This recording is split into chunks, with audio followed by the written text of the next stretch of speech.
नमस्कार दोस्तों देखिए, आज मैं आपको बताऊंगी इस वेडेलिया प्लांट के बारे में। तो इस प्लांट को जो है बहुत सारे नामों से पुकारा जाता है। इसको क्रीपिंग ऑक्सीआइस, क्रीपिंग डेजी, पीला भंगरा और हमारे यहाँ आम बोलचाल की भाषा में इसको रुखियाई कहते हैं।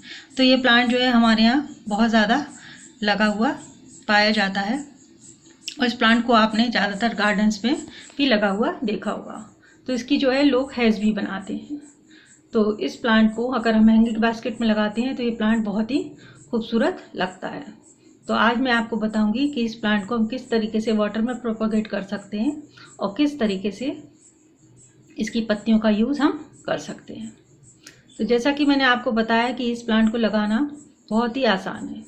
तो ये प्लांट जो है बहुत सी साधारण मिट्टी में इसकी छोटी छोटी कटिंग्स को अगर हम लगा देते हैं तो ये प्लांट बहुत आसानी से चलने लगता है। ये प्लांट को अगर फुल सन में हम लगाते हैं तो ये प्लांट जो है थोड़ा सा फेडेड हो जाता है, लेकिन अगर इसको हम छाया में रखते हैं तो ये प्लांट की जो पत्तियां बिल्कुल ग्रीन रहती हैं। और अगर आपको इसमें फूल चाहिए तो इसके फूलों के लिए इसको हमें धूप में रखना होगा। इसमें पीले रंग के छोटे छोटे से फूल आते हैं जो बिल्कुल सनफ्लावर की तरह लगते हैं। इस प्लांट को जो है पानी की रोज़ आवश्यकता होती है। अगर इसकी हम पानी नहीं डालते हैं तो इस प्लांट की जो पत्तियां होती हैं वो जो है मुरझा जाती हैं। तो इस प्लांट को हमें रोज़ ही पानी देना है। तो इस प्लांट पर देखिए इस तरीके से इसमें फूल बनने लगे हैं। अब हम बात करें इस प्लांट पर जो है पेस्ट की, तो इस प्लांट पर जो है मिलीबग का बहुत जल्दी से अटैक होता है।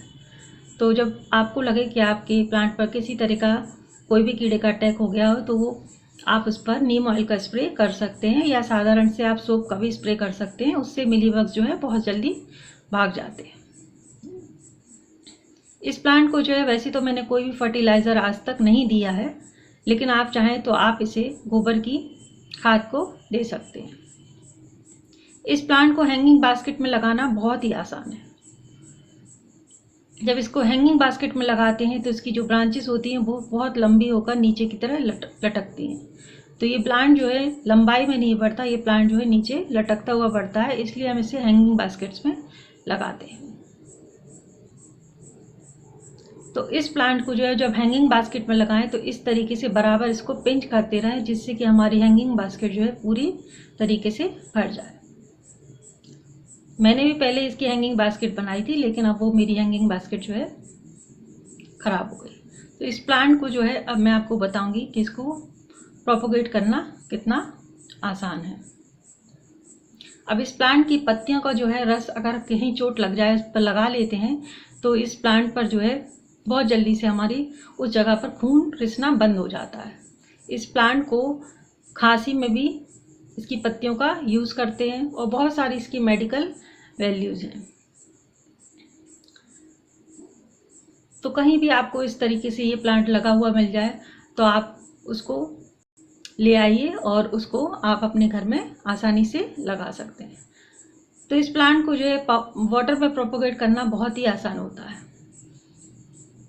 तो देखिए इस तरीके से आप इसकी ब्रांचेस को ले लीजिए और हमें इस तरीके से लेना है कि इसमें जो है ऊपर की टिप इसमें रहे।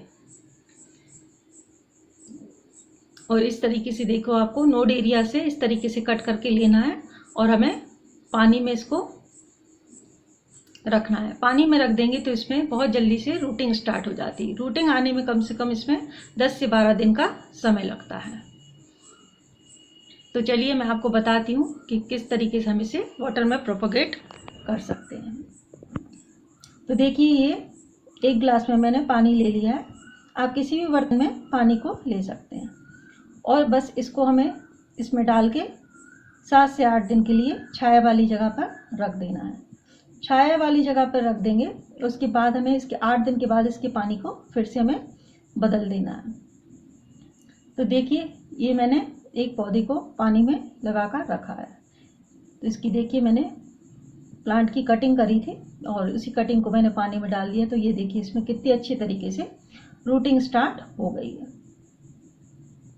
देखिए आप इसकी हर नोड एरिया से इसकी जो है रूट्स निकलने लगती हैं। तो जब हम इस तरह पानी में इसको प्रोपोगेट करके लगाते हैं तो ये प्लांट जो है बहुत जल्दी से लग जाता है और अगर इसकी हम नॉर्मल कटिंग काट कर उसको मिट्टी में हम दबा देते हैं तो बहुत सारी कटिंग्स जो है हमारी ख़राब भी हो जाती हैं।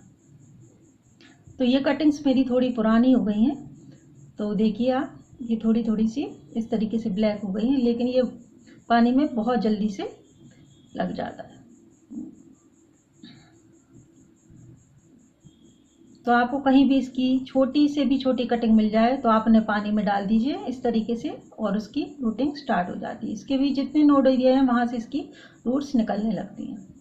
तो ये देखिए यहाँ पर इस पर न्यू न्यू ग्रोथ भी होने लगी है। इस तरीके से देखिए आपको बिल्कुल नई नई पत्तियाँ भी इसमें आने लगी हैं। अब मैं आपको इसको अपने पॉट में लगा कर दिखाती हूँ। पॉट में इसको लगाऊंगी तो ये बिल्कुल भी पौधा जो है मुरझाएगा नहीं और बहुत जल्दी से ये लग जाएगा।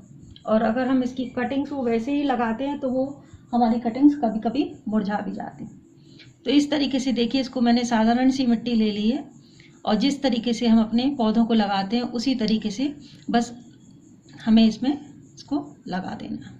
लगाने के बाद इसको हमें छाया वाली जगह पर रख देना है जिससे कि ये अच्छे तरीके से सेट हो सके। तो देखिए मैं आपको लगाकर दिखाती हूँ। तो इस प्लांट को जो है लगाना बहुत आसान है और इस प्लांट की हम जितनी भी पिंचिंग करेंगे ये प्लांट हमारा उतना घना होता जाएगा। अगर पॉट में भी आप चाहते हैं कि आपका प्लांट घना हो जाए तो आप इसकी बराबर से ऊपर से इसकी पिंचिंग करते रहिए। तो मैं अपने प्लांट्स की कटिंग्स बिल्कुल भी नहीं फेंकती हूँ और इसी तरीके से नए नए प्लांट्स बनाती रहती हूँ। तो अगर आपको वीडियो पसंद आता है तो वीडियो को लाइक, शेयर और सब्सक्राइब जरूर कीजिए। Thank you.